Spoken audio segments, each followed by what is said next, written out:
హిందూ బంధువులందరికీ 2026 శ్రీ పరాభవనామ సంవత్సర శుభాకాంక్షలు. మరి నా పక్కన ఎవరున్నారు చూస్తున్నారు కదా, ఆధ్యాత్మిక జ్ఞాన శిఖరం నిటల ఫణిభాస్కర్ శర్మ గారు ఉన్నారు. నేను ఇవాళ పాలకొల్లు పక్కనున్న పెనుమదం గ్రామంలో ఉన్నాను. శ్రీ ఉమా అగస్త్యేశ్వర స్వామి ఆలయంలో ఉన్నాను. ఏంటి ఇక్కడ ప్రత్యక్షమైన అనుకుంటున్నారా? ఇక విశేషం ఉంది. మనం ప్రతి సంవత్సరం ఎలా మొదలు పెడతాం? పార్టీలతోనో, సరదాలతోనో, సంతోషాలతోనో మొదలు పెడతాం. అది మన శరీరానికి. మరి మన ఆత్మకి ఏం కావాలి? మన ఆత్మానందాన్ని ఏం కలిగించాలి? మన ఆధ్యాత్మిక తృష్ణని తీర్చేది ఏంటి? అది మహారుద్రాభిషేకం. మరి ఆ శివుడి పాదాల చెంత ఆయన సేవలో గనక కొత్త సంవత్సరం మొదటి 3 రోజులు కనుక మనం గడపగలిగితే ఆ సంవత్సరం మొత్తానికి శక్తినిచ్చే ఒక అద్భుతమైన కార్యక్రమంతో మేము ముందుకు వచ్చాం. గురువుగారి ఆధ్వర్యంలో ఈ యొక్క పెనుమదం గ్రామంలో త్రయాహ్నిక మంగళ చండీ సహిత మహారుద్రయాగం జరగబోతోంది. ఇది ఒక అద్భుతం. మనలాంటి సామాన్యులు మన జీవిత కాలంలో కూడా ఇలాంటి యాగం చేయలేము. అంతటి మహత్తరమైన యాగంలో మీకు కూడా పాల్గొనేలాగా మన ఛానల్, మన ప్రేక్షకులు, వీక్షకులు, భక్తులందరికీ ఒక అద్భుతమైన భాగ్యం కలిగించేలాగా ఈ యాగంలో మీరు ప్రత్యక్షంగా పాల్గొనవచ్చు. లేదా మీ యొక్క గోత్రనామాలు మనకు కనుక పంపిస్తే మీ గోత్రనామాలతో ఇక్కడ మీ పేరు మీద పూజ జరిపించి ఆ యొక్క పూజా ద్రవ్యాలు కానీ ప్రసాదం కానీ మీ ఇంటికి చేర్చేంత వరకు మా బాధ్యత. సో ఈ అద్భుతమైన యాగం మరి ఎక్కడైనా చేయొచ్చు కదా. ఈ అగస్త్య మహాముని నడయాడిన ఈ నేల మీద ఈ అద్భుతమైన శివక్షేత్రంలో ఏముంది మహిమ, ఇక్కడే ఎందుకు చేస్తున్నారు అనేది నేను గురుగారిని అడిగిన ప్రశ్న. అలా కాదు బిఎస్ నువ్వు వచ్చేసే అన్నారు. సో నేను వచ్చేసాను. మరి ఈ క్షేత్ర మహిమ ఏంటి, ఈ యొక్క మహారుద్రయాగం యొక్క శక్తి ఏంటి తెలుసుకునే ప్రయత్నం చేద్దాం. గురుగారు నమస్కారం. నమస్కారం. థ్యాంక్ యూ గురుగారు. ఎక్కడో హైదరాబాద్లో ఉన్న మమ్మల్ని ఇక్కడ రప్పించారు. మొత్తం మీద అద్భుతం. అంతా శివాజ్ఞ అండి. నిజంగా అండి, నాకు చాలా సంతోషం అనిపించింది. అసలు ఇక్కడ నా వైబ్రేషన్ చూడగానే నాకు అర్థమైపోయింది. ఏంటి గురుగారి యొక్క ఆలయ విశిష్టత? ఇది కొన్ని వందల సంవత్సరాల చరిత్ర కలిగినటువంటి దేవాలయం. ఏ మహర్షి అయితే శ్రీరాముడికి ఆదిత్య హృదయాన్ని చెప్పి ఉన్నారో అదే ఒక మహర్షి 1000 కోట్ల శివ జపం చేసి ఒక లింగాన్ని ప్రతిష్ఠ చేసినటువంటి 1000 కోట్లు. మనం ఒక ఓం నమ శివాయ అని 108 సార్లే మనం అనలేకపోతాం. అలాంటిది 1000 కోట్ల శివ జపం చేసి ఆ మహర్షి ఒక లింగాన్ని ఇక్కడ ప్రతిష్ఠ చేయవలసి వచ్చింది. ఎందుకు వచ్చింది?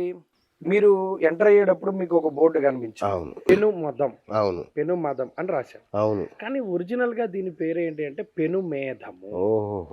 పెనుమేధము అంటే పెద్ద యజ్ఞం జరిగినటువంటి ప్రాంతం. ఓకే. అలాగే ఈ యజ్ఞయాగాది క్రతువులు ఎప్పుడు చేశారు, ఎవరు చేశారు అంటే పాండవుల్లో చివరిగా మిగిలి ఉన్నటువంటి వాళ్ళు పరీక్షిత్ మహారాజు. ఆయన గర్భంలో ఉండగా ఏం చేస్తాడు? అశ్వత్థామ బ్రహ్మశిరోనామకాస్త్రాన్ని వేస్తాడు. ఓకే.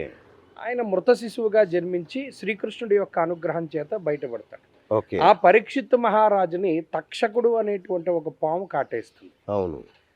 ఆ తక్షకుడు చనిపోయిన తర్వాత జనమేజయ మహారాజు, ఆయన యొక్క కుమారుడు జనమేజయ మహారాజు కొంతకాలం పోయాక నా తండ్రి ఒక పాము వల్ల మరణించాడు కాబట్టి పాములు అసలు ఉండడానికి వీల్లేదని ఆయన ఆగ్రహించి సర్పయాగాన్ని చేస్తాడు. అంటే ఇప్పుడు మనం హోమం చేసేటప్పుడు హవిస్సు కింద మనం మామూలుగా ఏదో ఒకటి సమర్పణ చేస్తాం, నవధాన్యాలు, ధాన్యం. కానీ ఒక్కొక్క మంత్రం చెప్పి స్వాహాకారంలో ఒక పామును వేసేసేవారు.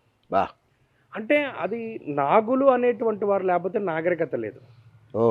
ఇది తెలిసినటువంటి వాసుకి యొక్క మేనల్లుడైనటువంటి ఆస్తిక మహర్షి ఆ యాగాన్ని ఆపు చేయిస్తాడు. ఓకే. ఓకే. సరే, ఇదంతా మహాభారతంలో ఉండేటువంటి విషయం. ఓకే. అందులో అతిపెద్ద యజ్ఞకుండము అంటే ఈ జనమేజయ మహారాజు చేసినటువంటి సర్పయాగానికి అతిపెద్ద యజ్ఞకుండలు. ఆయన మరి చక్రవర్తి కదా, మరి భారతదేశ వ్యాప్తంగా ఒక యాగం చేయండి. ఇప్పుడు మోదీ గారు దేశమంతా యాగం జరిగిందా? మోదీ గారు ప్రతి ఒక్కరిని కొవ్వొత్తులు వెలిగించండి అన్నారు. మనం అందరం ఎలా చేసాం. అలాగే జనమేజయ మహారాజు సర్పయాగం చేయమని దేశం మొత్తాన్ని ఆదేశిస్తే ఆ దేశం మొత్తం మీద అతిపెద్ద యాగశాల యజ్ఞకుండాలు ఏర్పాటు చేసిన ప్రాంతమే ఈ పెనుమేధము. పెనుమేధము పెద్ద యజ్ఞం జరిగిన ప్రాంతం. అది మీకు చూపెడతాను, ఇక్కడ దగ్గరలోనే ఉన్నది. అదంతా పెద్ద గొయ్య కింద ఇప్పటికీ ఉన్నది. మరి ఇక్కడ ఇంత సర్పాలు బాధపడ్డాయి కదా, ఇన్ని వేల సర్పాలు, ఇన్ని వందల సర్పాలు చచ్చిపోయాయి అని చెప్పి ఉద్దేశంతో అగస్త్య మహర్షి దక్షిణ యాత్ర చేస్తూ చేస్తూ వచ్చి ఇక్కడ అడుగు పెట్టగానే ఆయనకి తెలిసింది, ఓహో ఇక్కడ ఇన్ని పాములు మరణించాయి కదా అని చెప్పి ఓకే. ఇక్కడ ఒక 1000 కోట్ల శివజపం చేశాడు. బా. ఆ 1000 కోట్ల తీవ్రతకి ఒక లింగం ఆవిర్భవించింది. బా. అది ఎంత అద్భుతమైనటువంటి లింగమో మనం లోపలికి వెళ్ళి చూద్దాం. ఎందుకంటే దాని యొక్క శక్తి కేంద్రము చాలా కొన్ని వందల కిలోమీటర్ల వరకు ఉంటుంది ఆ 1000 కోట్ల జపానికి సంబంధించి. అప్పుడు ఆ లింగాన్ని అగస్త్య మహర్షి ఇక్కడ ప్రతిష్టాపన చేశారు. బా. అందుకని ఆయన పేరు మీదుగా ఉమా అగస్త్యేశ్వర స్వామి వారిగా ఈ లింగానికి ఆ పేరు వచ్చింది. బా. అందుకని ఈ గ్రామం పెనుమేధం వల్ల క్రమేపీ ఏమైంది, పెనుమదం పెనుమదం గా. గ్రామంగా ఓ మారింది. నేను మదం అంటే ఏంటి ఇలా పెట్టారా అనుకున్నా అమ్మమ్మ, ఇంత చరిత్ర ఉందా? అది. అద్భుతం అద్భుతం. కాబట్టి So- ఇటువంటి ప్రాంగణంలో గనక మనం ఒక యజ్ఞము కానీ యాగం కానీ చేస్తే అది చాలా పెద్ద ఎత్తున రిజల్ట్ ఇస్తుంది. ఓకే. నిజానికి చెప్పాలి అంటే ఇప్పుడు చాలా మంది మాకు రకరకాల సమస్యలు ఉన్నాయని చెప్పి అడుగుతూ ఉంటారు. అవును. వాళ్ళకి మేము చాలా సార్లు ఇక్కడ హోమాలు అవి చేసాం, ఓకే. ఏ ఒక్కటి ఫెయిల్ అవ్వలేదు, ఉమ్. అన్నీ సక్సెస్ అయ్యి. చూసేటువంటి వాళ్ళు అవును. కూడా ఈ గుడికి వచ్చిన వాళ్ళు చాలా మంది ఉంటారు, ఉమ్. వాళ్ళకి అన్నీ సక్సెస్ అయ్యాయి. ఓహో. అలాగే కరోనా సమయంలో కూడా మనం ఏం చేయగలం దేశాన్ని దీని నుండి కాపాడడానికి అని అనుకున్నప్పుడు ఓకే. మహాసౌర యాగాన్ని కూడా మేము ఇక్కడే చేసాం. అమ్మా. ఇక్కడికి దగ్గరలోనే ఒక యాగశాల ఏర్పాటు చేసుకుని ఓకే. మహాసౌర యాగాన్ని కూడా ఇక్కడ ఆ కరోనా టైంలో దేశారిష్ట యోగాన్ని దాటడానికి చేయడం జరిగింది. ఓకే. దానివల్ల కూడా ఆ ఊరు, ఆ జిల్లా, ఆ రాష్ట్రము, ఆ దేశమంతా కూడా సుభిక్షంగా ఉంటుంది అన్న ఉద్దేశంతో మరి సూర్యుడే ఆరోగ్యానికి కారకుడు కాబట్టి మహాసౌర యాగాన్ని చేశాం. గురుగారు మేము ఇంట్లో హోమాలు చేస్తుంటాం కదా, హోమాలకు యాగానికి ఏంటి తేడా? హోమము కామ్యార్థం చేస్తారు. ఓకే. అంటే ఇప్పుడు ఉదాహరణకి మీరున్నారు, అవును. శనిగ్రహానికి సంబంధించిన దోషం ఉంది, అవును. ఆ హోమం చేస్తారు. లేదు ఏమంటే మేము కొత్త గృహప్రవేశం చేసుకున్నామండి, అందుకని మీరు ఇంట్లో ఏం చేస్తారు, లక్ష్మీ గణపతి హోమం చేస్తారు, ఓకే. వాస్తు హోమం చేస్తారు, ఇలా రకరకాల హోమాలు. యాగము అనేటువంటి దానికి ఒక ప్రోటోకాల్ ఉంటుంది. ఓకే. ఇది త్రయాహ్నిక. ఇప్పుడు మనం చెప్పుకున్నాం ఎస్. మంగళచండీ సహిత మహారుద్రము అని 3 రోజులు దీక్ష. ఓకే. ఈ దీక్ష అనేటువంటిది తీసుకుంటారు యాగంలో. ఓకే. దీనికి ఒక ప్రోటోకాల్ ఉంటుంది. అంటే యాగశాల నిర్మాణం దగ్గర నుండి ఆ హోమగుండం ఎంత సైజులో ఉండాలి, దాంట్లో ఏ పదార్థాలు వేయాలి, ఓకే. ఏ మంత్రోచ్చారణ జరగాలి, ఏ దేవతల్ని ఇక్కడికి ఆహ్వానించాలి, ఆవాహన. ఆహా. ఆరాధన చేయాలి, ఇవంతా కూడా ఒక ప్రోటోకాల్ ప్రకారంగా జరుగుతుంది. ఓకే. మహారుద్రము అనేటువంటిది కూడా అది ఇప్పుడు మనం పత్రి పూజ చేస్తాం. త్రయాహ్నిక అంటే ఏంటి గురు? 3 రోజుల దీక్ష. అచ్చా అచ్చా. ఓహో. త్రయాహ్నిక. ఓకే. 3 రోజుల దీక్ష. ఉమ్. 3 రోజులే ఎందుకు దీక్ష చేపట్టవలసి వచ్చింది అంటే రుద్రము అంటే నమక చమకాలు కలిపితే ఒక రుద్రం. ఓకే. ఇటువంటి రుద్రాలు 11 సార్లు చదివితే ఏకాదశ రుద్రం. అచ్చా. ఈ 11 రుద్రాలని అంటే ఏకాదశ రుద్రాన్ని ఇంకో 11 సార్లు చదివారు అనుకోండి లఘు రుద్రం. ఓకే. ఏకాదశ రుద్రాన్ని 11 సార్లు 11 మంది ఋత్విక్కులు పారాయణ చేస్తే ఆహా. 11 ఇంటూ 11 ఇంటూ 11 ఇంటూ 11 1432 సార్లు రుద్రం. ఓకే. అది శివుడికి అభిషేకం చేయడము, తద్దశాంశం హోమం చేయడము అన్నది జరుగుతుంది. దీన్ని మహారుద్రము అంటే. ఓకే. ఈ సంఖ్యకి ఏమైనా విశిష్టత ఉందా గురుగారు? ఉంది కదా. ఇప్పుడు ఇందాక చెప్పుకున్నాం కదా, ఇప్పుడు ఏకాదశం అంటే 11, అవును. దాన్ని 11 సార్లు చేస్తే లఘురుద్రం అంటే అవును. 11 11 121. దాన్ని 11 మంది ఋత్వికులు 11 సార్లు చేయాలి. అవును. ఇది మహారుద్రం. 11 మహారుద్రాలు ఒక అతిరుద్రం. ఓకే. ఓకే. మీకు అర్థమైందా? ఉమ్. ఇదంతా కూడా సంఖ్యామానమే. ఓకే. ఆ సంఖ్య మనం నియత సంఖ్య ఒక సంఖ్య పెట్టుకున్నాం. ఆ సంఖ్యామానానికి తగ్గట్టుగా శివుడికి మనం అభిషేకం చేసి దశాంశం హోమం చేస్తే అది యాగము మహారుద్రము అవుతుంది. ఓకే. శివుడికి చాలా ఇష్టం మహారుద్రం. కానీ చండీని ఎందుకు ఇందులోకి తీసుకొచ్చారు? ఎందుకు చండీ సహిత అనేది? అంటే ఇందులో ఉదాహరణకి మనం ఏం చేసినా పంచాయతనం చేస్తాం. ఓకే. ఆదిత్యం అంబికా విష్ణుం గణనాథం మహేశ్వరం. ఓహో. ఏది చేసినా 5గురికి చేస్తాం. అందుకనే అచ్చచ్చ. పంచాయతనానికి చాలా విశేషం. ఓకే. ఇందులో మొట్టమొదటి రోజు చేసేటువంటి వాటిలో ఈ 5 కలుస్తాయి. ఓకే. విఘ్నేశ్వరుడు, సూర్యుడు, అమ్మవారు, విష్ణుమూర్తి, శివుడు. ఈ 5 ఉంటే అది పంచాయతనం. అందుకని శివుడికి చేస్తున్నప్పుడు శివాయ విష్ణు రూపాయి శివరూపాయి విష్ణువే. అవును. విష్ణుమూర్తికి కూడా చేస్తాం. అచ్చా. అసలు ప్రారంభం చేసేటప్పుడే గణపతికి చేస్తాం. అవును. మరి శివుడికి చేసినప్పుడు పార్వతీదేవికి కూడా చేయాలి. ఉమ్. చెయ్యకపోతే మరి ఆయనలో సగం అమ్మవారు. భాగమే. అందుకనే ఇదే యాగంలో ఏం చేస్తూ ఉంటామంటే దశమహావిద్యా హోమం కూడా చేస్తాం. ఓ. చేసి మనం అంతా కూడా దక్షిణాచారంలోనే చేస్తాం. ఓకే. దశమహావిద్యా హోమం చేసి దశమహావిద్యలు అనేవి మరి వామాచారానికి సంబంధించినవి కదా? కాదు ఆ, కాదు. అమ్మవారి ఆరాధనలో లేదా దశ మహావిద్య ఆరాధనలో సాత్వికమైన పద్ధతి ఉన్నది. అచ్చా, ఓకే మీరు ఎప్పుడైనా గురుచరిత్ర లాంటి గ్రంథాలు చదివితే అందులో తెలుస్తుంది. ఓకే. చాలా విశేషమైనటువంటి వారు, ముఖ్యంగా విశ్వామిత్రుడు లాంటి వారు కూడా తారాదేవిని ఉపాసించినటువంటి విధానం నీలా ఓకే. సరస్వతి అంటారు. ఆమె పలికినటువంటి విధానం దక్షిణాచారంలోనూ దీన్ని సాధించిన వారు ఉన్నారు. ఓహో. రామకృష్ణ పరమహంస ఆయన ఏం వామాచారం ఉమ్, చేశాడు? ఉమ్. దశ మహావిద్యలు ఆయన అవును కరతలామలకంగా ఉన్నాయి అవును కదా. అవును అవును. అలాగే దక్షిణాచార పద్ధతిలో ఆరాధన చేస్తే కూడా అమ్మవారు అచ్చా, పలుకుతారు. Okay right. ఇంత అద్భుతమైన మహాయజ్ఞాన్ని ఈ ఊర్లోనే ఎందుకు చేస్తున్నాము, మేము ఎలా పాల్గొనాలి ఇందులో? ఇక్కడే ఎందుకు చేస్తున్నాం ఈ యాగానికి ఇంత ప్రాముఖ్యత రావడానికి గల కారణం కూడా ప్లేస్. మీరు చూడండి, దేశ కాలమాన పాత్రలు అని కొన్ని ఉంటాయి. అవును. అంటే స్థలం, మనం ఎక్కడ చేస్తున్నాం, కాలము అవును. అంటే ఏ కాలంలో చేస్తున్నాం, అవును. అలాగే మనం చేసేటువంటి విధానం, ఈ ఓకే. మూడు కూడా లెక్కలోకి ఉంటాయి. ఇప్పుడు చూడండి, మనం ఈ స్థలాన్ని ఎంచుకున్నాం. అవును. ఈ స్థలంలో అగస్త్య మహర్షి ఒక 1000 కోట్ల శివ జపం చేశాడు. వా. అలాగే సర్పయాగం జరిగింది. అంత మహిమాన్వితమైనటువంటి స్థానంలో ఒక యాగం చేస్తే దానికి చాలా రెట్ల ఫలితం నిజం వస్తుంది. నిజం. కాలం ఇక్కడ ఇంకో విషయం ఏంటంటే, మనం ప్రధానంగా యాగం చేయడానికి ఉన్నటువంటి కారణము ఆపాతాళ నభస్థలాంత భువన బ్రహ్మాండమావిస్ఫురత్ అంటే జ్యోతిస్వరూపంగా శివుడు ఆవిర్భవించినటువంటి ప్రాంతం ఎప్పుడు అంటే మార్గశిర మాసంలో వచ్చేటువంటి ఆరుద్ర నక్షత్రం. ఓహో.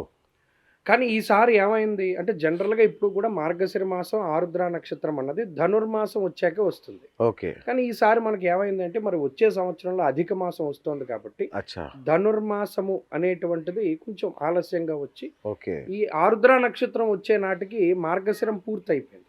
అచ్చా, పుష్యమాసంలో వస్తున్నప్పటికీ ధనుర్మాసంలో ఉన్నటువంటి ఆరుద్రయే మనం తీసుకుంటాం కాబట్టి ఓకే. ఆ ఓకే. సమయంలో ఈశాన్య భాగంలో పరమశివుడు ఆకాశంలో నటరాజస్వామి రూపంలో దర్శనమిస్తాడు. అంటే ఆరుద్ర నక్షత్రం అంటే శివుడి జన్మ నక్షత్రం అండి అది. ఆర్ద్రయ రుద్ర ప్రథమానయేతి అన్నది వేదం. ఉమ్, ఆర్ద్రయ రుద్ర ప్రథమాన అంటే శివుడు మొట్టమొదటగా లింగ రూపంలో ఆవిర్భవించినటువంటిది ఈ ఆరుద్ర నక్షత్రం రోజునే. ఓహో. అందువలనే మనం ఈ ధనుర్మాసంలో ఇటువంటి పరమ పవిత్రమైనటువంటి క్షేత్రంలో శివుడికి ఏదైతే ఇష్టము ఉంటుందో, ఇంకా ఒక శివశాసనం ఒకటి ఉన్నది గురుగారు. మీకు చెప్తాను. ఈ ఎవరైతే ఈ ఆరుద్ర నక్షత్రం ఉన్నటువంటి రోజున గురుగారు శివుడికి సంబంధించినటువంటిది ఉదయకాలంలో అంటే ఈ సూర్యోదయానికి పూర్వమే ఓకే. బ్రహ్మ ముహూర్తం అనేది ఒకటి ఉంటుంది. ఓకే. ఆ బ్రహ్మ ముహూర్తంలో ఎవరైతే పరమశివుణ్ణి అభిషేకం చేస్తారో లేదా ఆరాధన చేస్తారో, శివపురాణంలో విద్యేశ్వర సంహితలో స్పష్టంగా ఏం చెప్పారంటే, శివుడే చేసిన శాసనం, వారు నాకు కుమారస్వామి కన్నా ప్రీతిపాత్రులు అవుతారు. బా బా బా బా. అంత అంత శివుడే చెప్పినటువంటి మాట. బా. చాలా మంది దీన్ని చాలా తేలిగ్గా తీసుకొచ్చి, ఏమండే కుమారస్వామి కన్నా ప్రీతిపాత్రులు అవుతారు అని చెప్పి శివుడు చెప్పినంత మాత్రం నిజంగా అవుతారా? నిజమే, ఉంటారు కదా కొందరు శంకి. కొంతమంది అవును అవును. ఇప్పుడు శ్రీశైల శిఖరం దృష్ట్వా పునర్జన్మ న విద్యతి, శ్రీశైల శిఖరాన్ని చూసినటువంటి వారికి పునర్జన్మ ఉండదు అని శివుడు చేసినటువంటి శాసనం. ఓహో. ఆయన చేసిన శాసనాలు ఇంకా ఏమున్నాయి అంటే, దర్శనాత్ అభ్రసిదసి, జననాత్ కమలాలయే, కాశ్యాంత్ మరణాన్ముక్తి, స్మరణాత్ అరుణాచలే. ముక్తి ఏ విధంగా లభిస్తుంది అని అడిగినప్పుడు నువ్వు చిదంబరాన్ని దర్శించు, ఓకే. ముక్తి వస్తుంది. అలాగే కమలాలయంలో పుట్టు, తిరువాయూరులో పుట్టు, మోక్షం ఇస్తాను, ఉమ్, కాశీలో చచ్చిపోతే మోక్షం ఇస్తాను. ఇవన్నీ నిజమా ఓకే. అన్న అనుమానం కూడా చాలా మందికి వస్తుంది. నిజమేగా. అవును. ఇది యథార్థంగా జరిగినటువంటి సంఘటన. శ్రీశైల క్షేత్రంలో ఒకసారి ఇలా శివుడు పార్వతుల మధ్యలో సంవాదం జరుగుతూ ఉంటుంది. ఉమ్, స్వామి, మరి శ్రీశైల ఇదిగో ఇదే శిఖరం. అవును ఇప్పుడు మీరు స్వామివారి శిఖరం చూస్తున్నారే, అవును. అలాగే శ్రీశైల క్షేత్రంలో పైకి వెళితే త్రిశూల ఆకృతిలో అక్కడ శిఖరం ఉంటుంది. ఓకే. అది చూస్తే మోక్షం ఇస్తాను నేను అన్నాడు. ఇది నమ్మలేదు.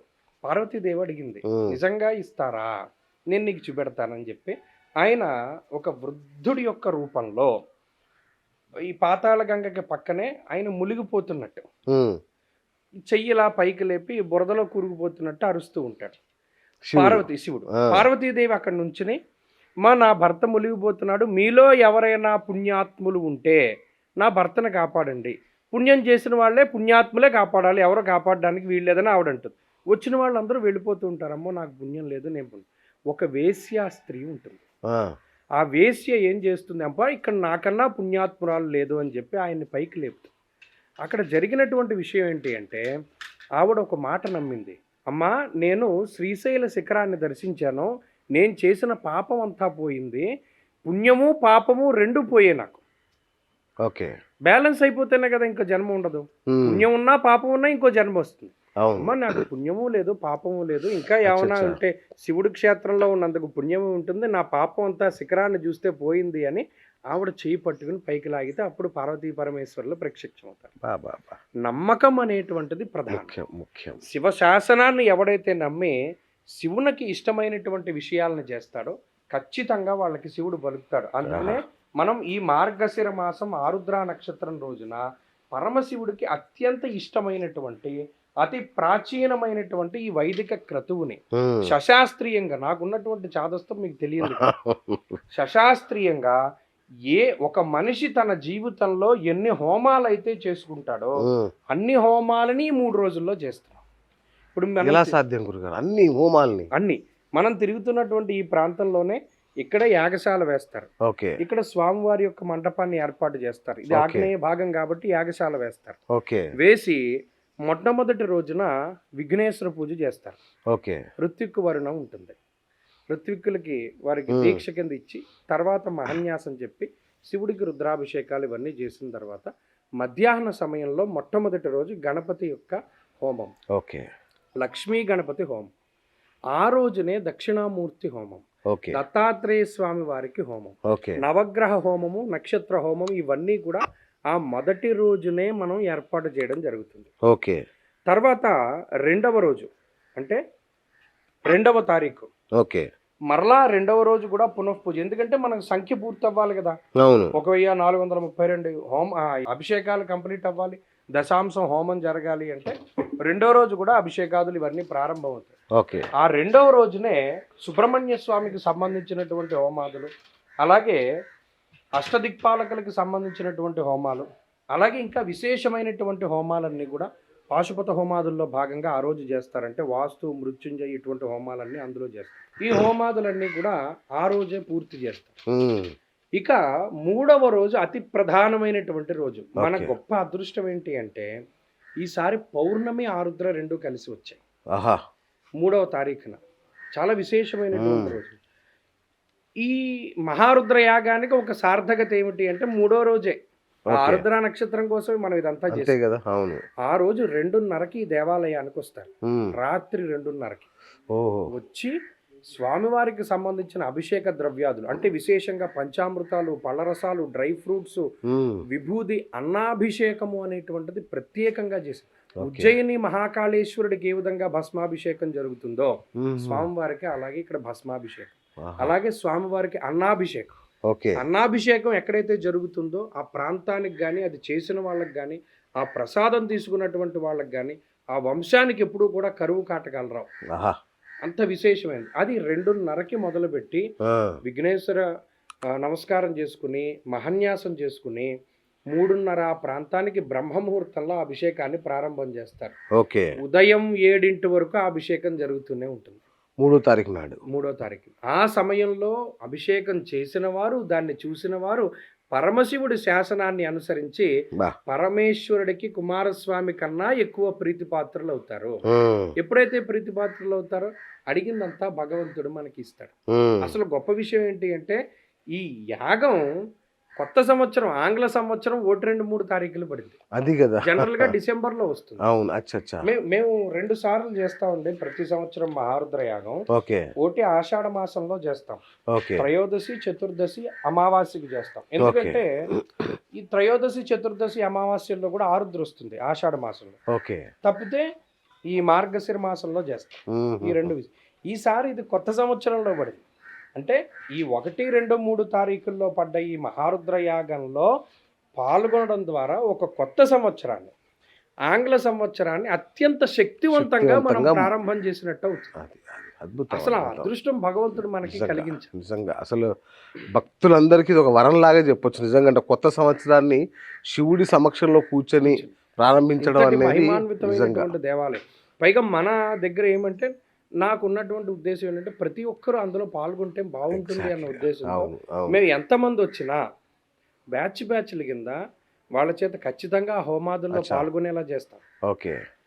అందరికీ శివుడికి సంబంధించినటువంటి సేవలో పాల్గొనేలా చేస్తాం. ఓకే. ఇది ఖచ్చితంగా చేసేటువంటి విషయం. రైట్. గురుగారు ఇప్పుడు మామూలుగా గోత్రనామాలు పంపిస్తే చాలు ఇక్కడ మేము చదివి వినిపిస్తామంటారు కదా! అంటే ఎక్కడో కూర్చున్నాం, ఎక్కడో విదేశాల్లోనో, లేదంటే ఉద్యోగరీత్యా వేరే రాష్ట్రాల్లోనో, లేదంటే పని ఒత్తిడి వల్ల రాలేకపోయే వాళ్ళకి మనం వాళ్ళ గోత్రనామాలతో చేస్తామంటున్నాం పూజ. ఈ ఋత్విక్కులు చదివే ఈ ఈ ఉచ్చాటన గాని అవన్నీ మన గోత్రనామాల మీద ఎలా పనిచేస్తాయి గురుగారు? అంటే ఎట్లా దాని కనెక్షన్ ఏంటి లేదు, ఇందులో మీరు ఒకటి గమనించండి. గురుగారు? స్మరణ అనేటువంటిది చాలా ముఖ్యం. ఓకే. ఇప్పుడు మీరు కాశీ వెళ్ళారనుకోండి, కాశీలో లేదు ఎవరైనా మనం జనరల్గా కాశీ ఎప్పుడు వెళ్తారు ప్రజలు, ఎవరు వెళ్ళినా ఏ పితృదేవతలకు అవునండి. సంబంధించిన అవును. ఆరాధన. అవును. కాశీలో వాళ్ళ పితరులను వాళ్ళు స్మరించినంత చేతనే భగవంతుడు ఏం చేస్తాడు, ఉన్నతమైనటువంటి లోకాన్ని కలగజేస్తాడు. ఆహాహాహా. కాశీలో స్మరణ, అరుణాచలాన్ని స్మరించినంత మాత్రం చేతనే మనకి ఏం చేస్తున్నాడు, మోక్షం ఇస్తున్నాడు. అవును. స్మరణ మాత్ర సంతుష్టాయ, దత్తాత్రేయ స్వామి వారిని మీరు ఆరాధన చేశారనుకోండి, ఉమ్. ఆయన స్మరణకే పలుకుతాడు. బా. దత్తాన్ని పిలిచామనుకోండి ఆయన పలుకుతాడు. ఉమ్.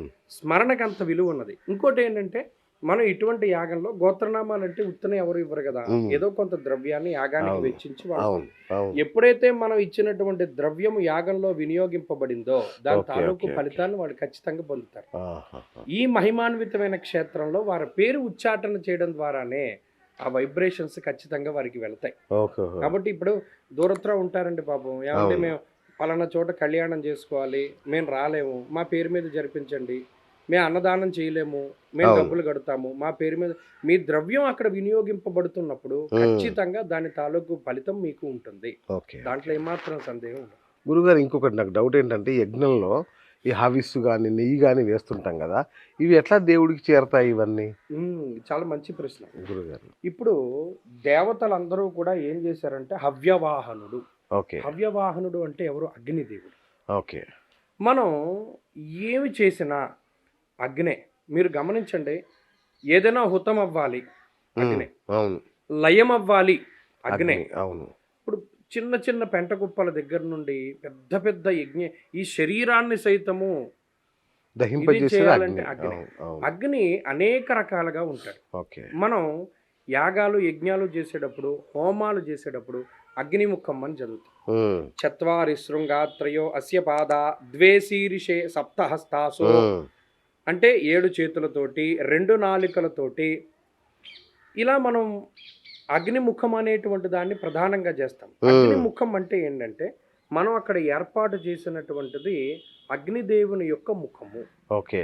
ఆయన మనం వేసినటువంటి హవిర్భాగాలను తీసుకువెళ్ళి డైరెక్ట్గా, ఉదాహరణకి గణపతికి ఓకే. ప్రత్యేకించి గురుగారు. మనం చెప్తాం గణానా గణపతికి మంత్రం చెప్పి గణపతి అయ్యదం నమమా అని చదువుతారు. ఓకే. అంటే ఇది పట్టుకెళ్ళి ఆయన ఏం చేస్తాడు, వెంటనే గణపతికి ఇచ్చేస్తాడు. ఓకే. దేవతలకి మనకి వారధి ఎవరు అంటే అగ్ని. ఉమ్. అందుకనే పూర్వం బ్రాహ్మణులు అంటే ఇప్పటికీ చేసేటువంటి వారు ఉన్నారు. అగ్ని కార్యం ఇవన్నీ చేసుకుంటే ఉమ్. ఆ వర్చస్సు పెరుగుతుంది. ఓకే. ఆ అగ్ని ముఖము ద్వారానే ఈ హవిస్సు కానీ ఈ మంత్రభాగం ఏవైతే హవిర్భాగాలు ఉంటాయో అవి దేవతలందరికీ ఆయన డిస్ట్రిబ్యూట్ చేస్తాడు. అదే ఆయన పని. అవును, పెళ్లి కూడా అగ్ని సాక్షిగానే చేసుకుంటారు కదా. మనం పంచభూతాత్మకంగానే చేస్తాం ఏం చేసినా. ఆ. ఇప్పుడు ఈ అగ్నిదేవుడు ఎలా అయితే సాక్షిభూతంగా ఉంటాడో, ఓకే. అలాగే ఈ యాగాలు యజ్ఞాలు జరిగినప్పుడు కూడా ఈ హవిర్భాగాలన్నీ పట్టుకెళ్ళి పలానా దేవతలందరికీ ఆయన ఇస్తాడు. అది ఆయన పని. అచ్చా. ఎవరికి చెందాల్సింది వాళ్ళకి ఇచ్చేస్తాడు. కొరియర్ సర్వీస్ ఆయన. అందుకని అగ్నిముఖం అన్నారు ఈ ప్రక్రియ. అగ్ని యొక్క ముఖము. ఓకే. చత్వారి శృంగాత్రయో అస్యపాద ద్వే శీర్షే సప్తహస్తాసు అని చెప్పి మంత్ర భాగం అది ఉంటుంది. ఫస్ట్ అంటే ఎలా పడితే అలా దాన్ని వెలిగించరు. ఓకే.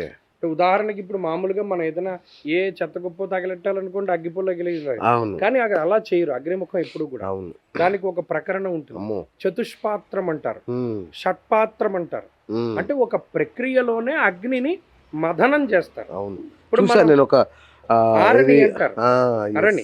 ఇప్పుడు మనం చేసే ఈ యాగంలో కూడా ఏం చేస్తారంటే దానితోనే అంతేనా? అగ్ని ఓకే, రాజేస్తారు. ఓకే. కర్రతో పెట్టి రాజేసి అవును. అది దాన్ని తీసుకుపోయి అప్పుడు మనం యాగాన్ని ప్రారంభం చేస్తాం. ఉమ్. ఆ అగ్ని ద్వారానే మనం శివునకు హవిర్భాగాలు ఇచ్చిన. మరి గతంలో ఆయన నిరీశ్వర యాగం చేశాడు, అవును. శివుడికి హవిర్భాగం ఇవ్వనన్నాడు. ఆ.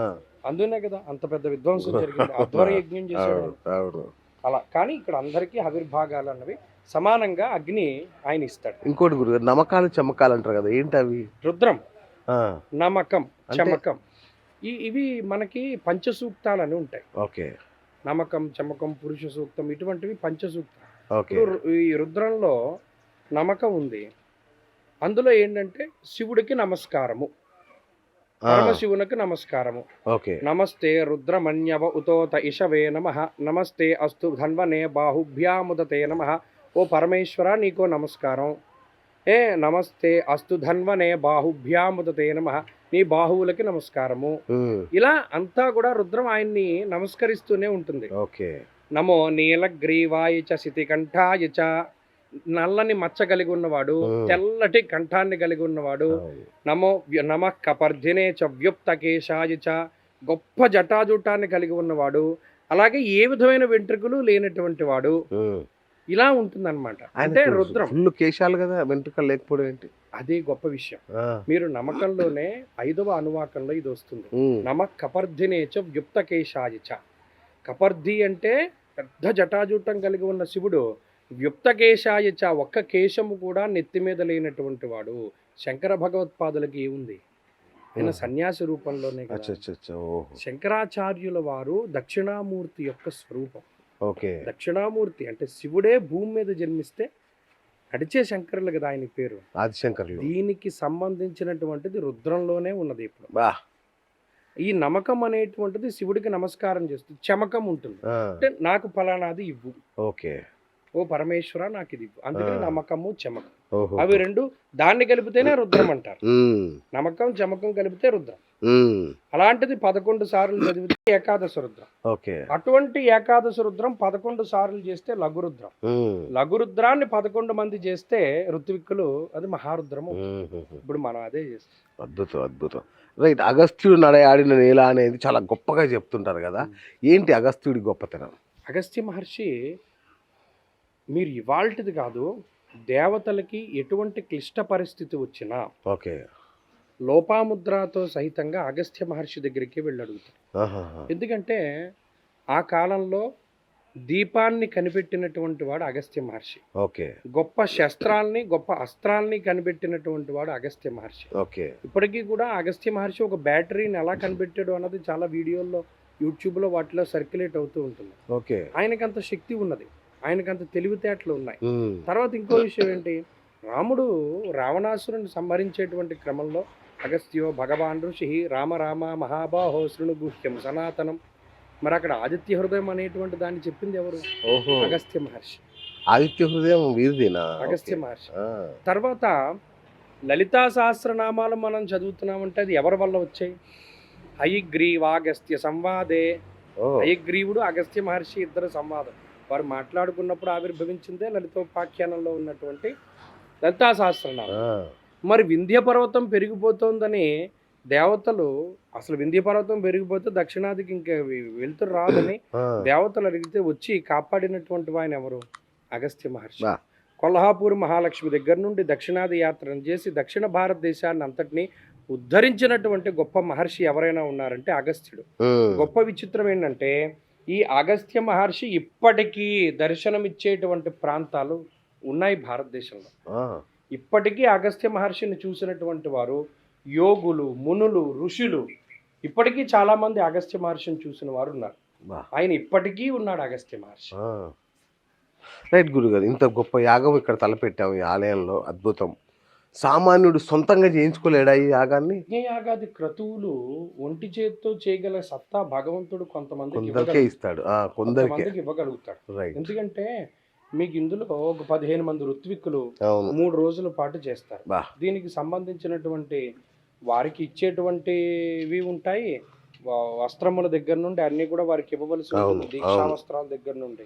అవును. అదే మాదిరిగా ఆ 3 రోజులు కూడా, అంటే ఇందాక చెప్పినట్టు దీనికి ఒక ప్రోటోకాల్ విధానం ఉంటుంది, ఫలానాది ఇలాగే చేయాలి. 3 రోజులు శివుడికి అన్ని అభిషేకాలు జరగడానికి ద్రవ్యాలు, అవును, అభిషేక ద్రవ్యాదులు, అలాగే శివుడికి సంబంధించినటువంటి మనం సమర్పించేటువంటిది, ఉమ్, అలాగే యాగం చేయడానికి కావలసినటువంటి ఆవు నెయ్యి దగ్గర నుండి హవిస్సు, రావి పుల్ల, రైట్. లేకపోతే ఇవన్నీ కూడా ఏమంటే సో దాని బదులు ఈ ఒక్కరు యాగంలో పాల్గొనడం ఉత్తమం. ఉత్తమం. చాలా మంచి విషయం.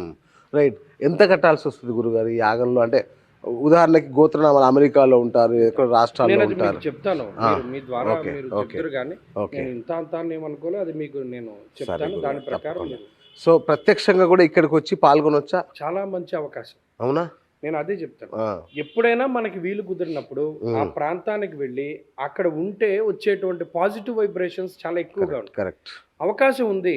ఉందా? ఈ జనవరి ఫస్ట్ ఇటువంటివి మనం ఇతరత్రా మనం వెచ్చించడం కన్నా ఇటువంటి ప్రాంతానికి వచ్చి ఇక్కడ కూర్చుని, అందుకనే మేము అకామిడేషన్ కూడా ఉంటుంది. ఓ 3 రోజులు టిఫిన్, కాఫీ, టీ, భోజనంతో సైతంగా ఆ, వచ్చినటువంటి వారికి మేము ఏర్పాటు చేస్తాము. అచ్చా, అచ్చా. చక్కగా రావచ్చును, పాల్గొనవచ్చు, ప్రత్యక్షంగా ఉండవచ్చును. ఓకే.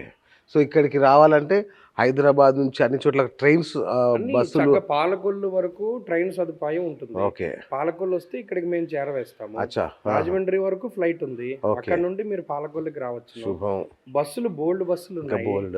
అన్ని విధాలుగానే అవకాశం. ఓహో, సూపర్ సూపర్.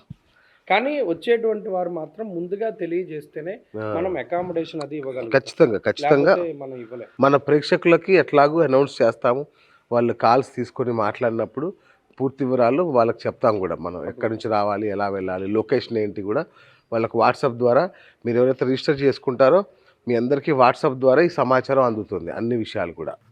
గురుగారు, రైట్. ఇప్పుడు సరే, మీరు యాగం చేస్తున్నారు, మన వాళ్ళు గోత్రనామాలు పంపిస్తున్నారు, అట్లాగే ఇక్కడ ప్రత్యక్షంగా పాల్గొంటారు కూడా. వీళ్ళకి మనం కొంత ప్రసాదాన్ని ఇంటికి కూడా పంపిస్తున్నాం కదా. అవును. సో ఆ ప్రసాదాన్ని ముందుగా ఏం చేయాలి, వాటిని ఎలా?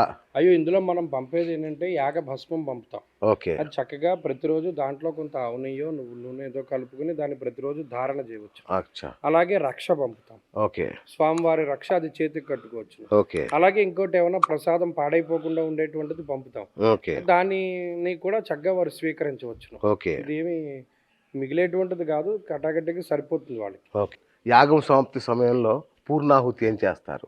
సో దాన్ని కంపల్సరీగా తప్పనిసరిగా దర్శించాలి అంటారు. ఏంటి ఆ పూర్ణాహుతి యొక్క విశిష్టత ఏంటి? మీకు పేరులోనే ఉన్నది. పూర్ణమైనటువంటి ఫలము దేనివల్ల వస్తుంది అంటే, మనం ఈ యాగంలోనే అనేక రకాల దేవతలకి ఆవిర్భాగాలు అవన్నీ ఇస్తాం. అవును. అది అయిపోయిన తర్వాత పూర్ణమైనటువంటి ఫలాన్ని కాంక్షించి మనం పూర్ణాహుతి చేస్తాం. అక్కడతోటి అది పూర్తి అయినది అనేటువంటి సంకేతం కూడా దానివల్ల వస్తుంది. ఓకే. దాంట్లో కొన్ని సుగంధ ద్రవ్యాలు, అలాగే వట్టివేరు, కందము, లేకపోతేనేమో ఇవన్నీ కూడా దాంట్లో వేసి, ఇది మన మంత్రభాగంలో సప్తతే అగ్నే సమిధ సప్త జిహ్వా సప్తర్షయ సప్తధామ ప్రియాణి అనేటువంటి మంత్రంతో ఇక్కడతోటి ఆ యాగం పరిసమాప్తి అవుతోంది. మహానుభావ, మేము తలపెట్టినటువంటి కార్యక్రమం పరిపూర్ణమైనటువంటి ఫలాన్ని మాకు ఉసిగి, ఏదైతే మేము సంకల్పం చెప్పుకున్నామో ఆ సంకల్పం అంతా నెరవేరి మాకు మంచి జరగాలి అనేటువంటి ఉద్దేశంతో ఆ పూర్ణాహుతి చేస్తాం. రైట్. సో 2026లో శని ప్రభావం ఎక్కువ అంటున్నారు. మరి అలా శని ప్రభావానికి గురయ్యే వాళ్ళు కానీ లోనయ్యే వాళ్ళు ఈ యాగంలో పాల్గొనొచ్చా? దానివల్ల ఏమైనా ప్రత్యేక ప్రయోజనాలు కలుగుతాయా? ఖచ్చితంగా కలుగుతాయి.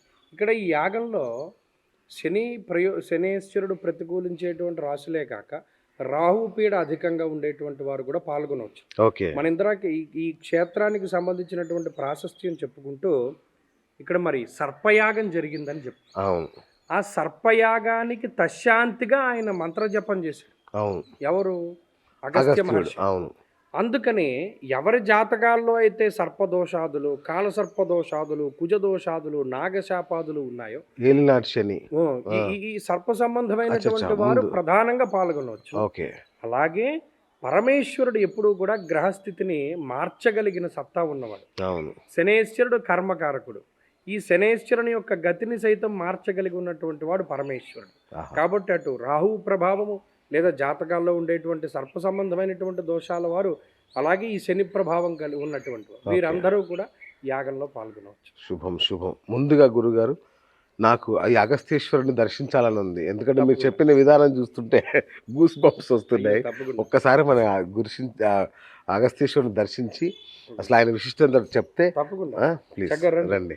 ఓం కైలాస పీఠాసన మధ్య సంస్థం భక్తై సనందాదిభిరర్చమానం భక్తార్తిదావానలమప్రమేయం ధ్యాయేదుమాలింగిత విశ్వభూషణం ధ్యాయేన్నిత్యం మహేశం రజతగిరినిభం చారు చంద్రావతంసం రత్నాకల్పోజ్వలాంగం పరశుమృగవరా భీతిహస్తం ప్రసన్నం పద్మాసీనం సమంతాత్ స్థితమమరగణైః వ్యాఘ్రకృత్యం వసానం విశ్వాద్యం విశ్వబీజం నిఖిలభయహరం పంచవక్త్రం త్రినేత్రం.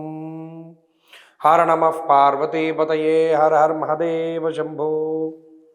మా ఉమా అగస్త్యేశ్వర స్వామి వారు, మీరు ఆ లింగాన్ని చూసారా? ఇక్కడ పైన స్వామివారికి కొప్పు కూడా ఉంటుంది. ఏంటంటే దాని విశిష్టత ఇక్కడ చూడాలి. మీరు అనేక శివలింగాలు చూసి ఉండొచ్చు. ఈ లింగం చూడండి, ఆ రంగు, ఆ వర్ణము అనేటువంటిది కూడా చాలా విశేషంగా ఉంటుంది. ఇది ఎవరో తయారు చేసినటువంటి లింగం కాదు, అగస్త్య మహర్షి యొక్క తపశ్శక్తిలోంచి ఉద్భవించినటువంటి లింగం. మీకు మా చుట్టుపక్కల కొప్పు ఉన్నటువంటి దేవాలయాలు చాలా తక్కువ. ఉమా కొప్పులింగేశ్వరుడు అని పలివెల క్షేత్రంలో స్వామివారికి కొప్పు ఉంటుంది. మా పాలకొల్లు క్షీరారామంలో కూడా స్వామివారికి చిన్న కొప్పు ఉంటుంది. తర్వాత మళ్ళా అగస్త్యేశ్వర స్వామి వారికి కొప్పు ఉంటుంది. మీరు ఆ రాయ మీరు గమనించండి, అది భూమి మీద ఉండేటువంటి వస్తువు కాదు. అగస్త్య మహర్షి అనేక రకాల టైం ట్రావెల్స్ చేస్తూ ఉంటాడు. ఆయన అనేక ప్యారలల్ యూనివర్సిటీస్లో తిరుగుతూ ఉంటారు. అనేక ప్రాంతాల్లో మరి ఆయన ఎక్కడి నుండి తీసుకొచ్చాడో, ఆ తపశ్శక్తి ఎక్కడ ఉద్భవించిందో మహానుభావుడు ఆ లింగ రూపంలో అక్కడ పెట్టారు. ఈ లింగం తాలూకు పవర్. మీరు ఈ దేవాలయం కొన్ని వందల సంవత్సరాల నుండి ఉన్నది. అంతమంది అన్ని ద్రవ్యాలతోనూ చేస్తారు. మరి ఒకవేళ సున్నప్రాయ అయితే అది కరిగిపోతుంది కదా. అంత శ్వేతవర్ణంలో లేదు, అస్సలు ఏ విధమైన పెయింట్ లేదు. స్వామివారి కొన్ని మీరు కింద సోమసూత్రాన్ని కూడా చూడొచ్చు. అది సహజంగా ఏర్పడ్డటువంటిది.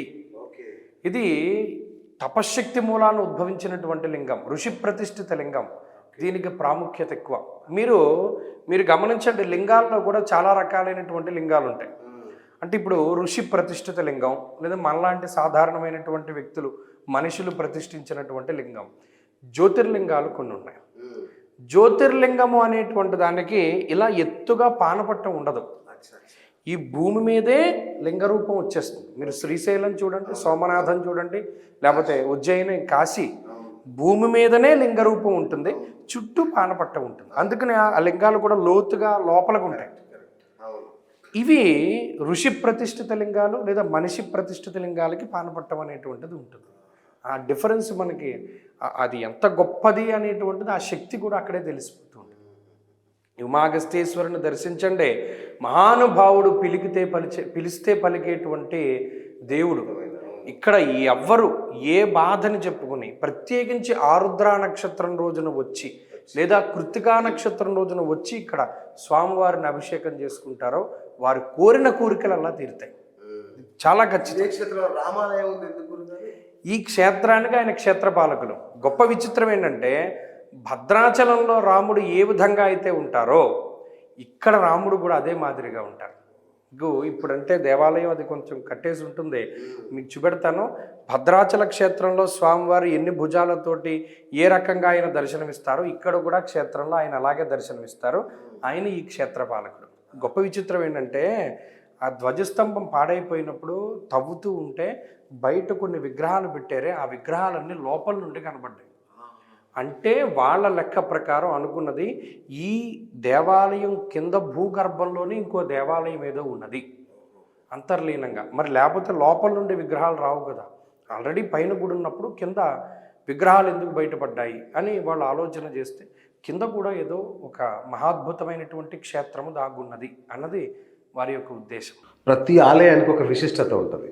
అంటే పలానా ఆలయానికి వెళ్తే పలానా కోరిక తీరుతుంది, లేదంటే పలానా ఆలయానికి పలానా నక్షత్రం వాళ్ళు లేదంటే పలానా రాశి వాళ్ళు వెళ్ళాలి అనేది కొంత ఉంటుంది కదా.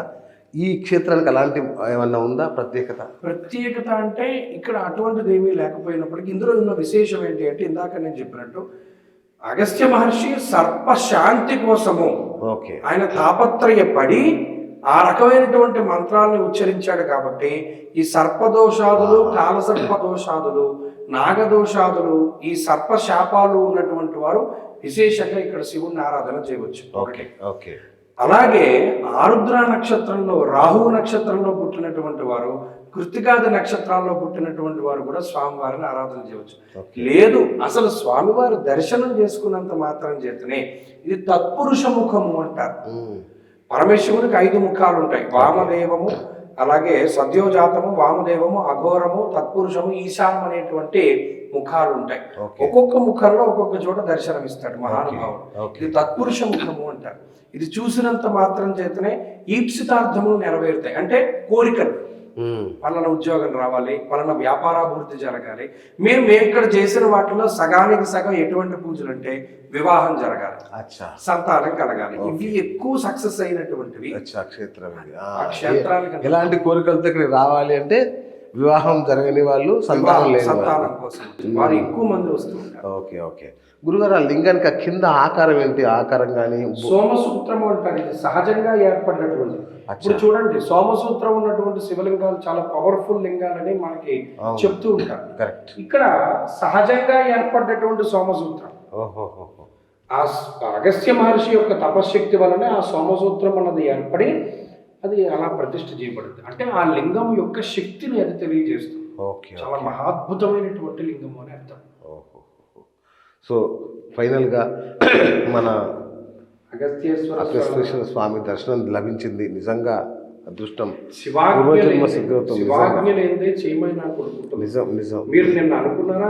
అదే అంటున్నా, అసలు ట్రైన్ టికెట్స్ కానీ ఏమీ లేకుండా అలా రాగలిగాము.